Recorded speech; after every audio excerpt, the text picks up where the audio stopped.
One day, Percy arrived at the quarry to collect some stone for his freight cars. Snow and frost lay everywhere. There was not a sound to be heard. Percy ventured further. He found Mavis, the new diesel engine, resting in the shelter of some rocks. "Cheer up, Mavis," he whistled. Mavis was still remembering the trouble she'd had with cars. "Manager says I don't listen to advice. He says I've no business jauntering down Toby's line. Toby's a fusspot." "Toby has forgotten more about freight cars than you will ever know," replied Percy. "You must put the cars where he wants them. Then you'll be a really useful engine.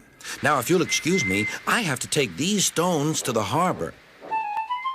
Mavis liked Percy, but she still wouldn't listen to his advice. "Why shouldn't I go on Toby's line?" The siding arrangements were awkward. To put the cars where Toby wanted them, Mavis had to make several journeys. She started making a plan. "If we used the teeniest bit of Toby's line, we would save all this bother." Her driver, suspecting nothing, allowed them to go as far as the first level crossing.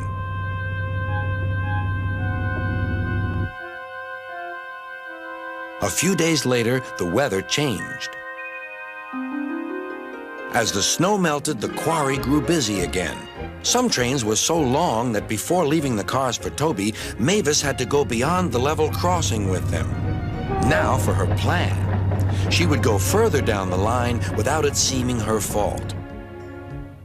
"Can you keep a secret?" she asked the freight cars. "Yes, yes, yes," they chattered. "Will you bump me at the level crossing and tell no one I asked you?" The cars promised. But while Mavis was away, Toby arrived. He decided to shunt the cars himself. The cars decided to bump him anyway. They reached the level crossing and Toby's brakes came on. This was the signal for the freight cars. "On, on, on," they yelled. Toby was away, with the cars screaming and yelling behind him.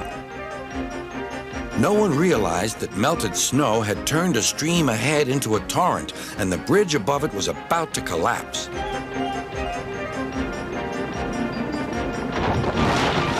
The rails were now like a tightrope across the thundering water. "Stop! Stop!" cried Toby. His driver fought for control. They came nearer and nearer to the bridge. It was all or nothing now. The driver braked hard.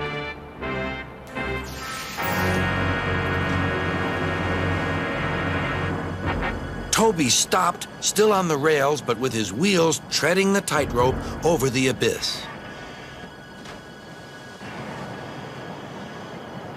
Mavis was horrified and quickly came to the rescue. Workmen anchored Toby with ropes while she pulled the freight cars away. Then she helped Toby to safety.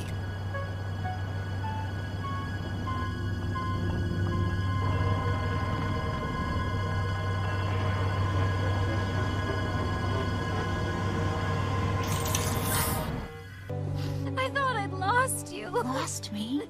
You saved me. Again. I did? "I can't think how you managed to stop them in time." "Oh, well," said Toby. "Driver told me about circus people who walk tightropes, but I just didn't fancy doing it myself." Later, Sir Topham Hatt arrived. "A very smart piece of work," he said. "Mavis, you did well too, I hear." It was my fault about those trucks, sir. She faltered. But if I could..." "Could what?" "Sir, Toby says he'll show me what to do." "Certainly," replied Sir Topham Hatt, "if your manager agrees." And so it was arranged. Now Mavis is as happy as can be, and Sir Topham Hatt thinks she's really useful indeed.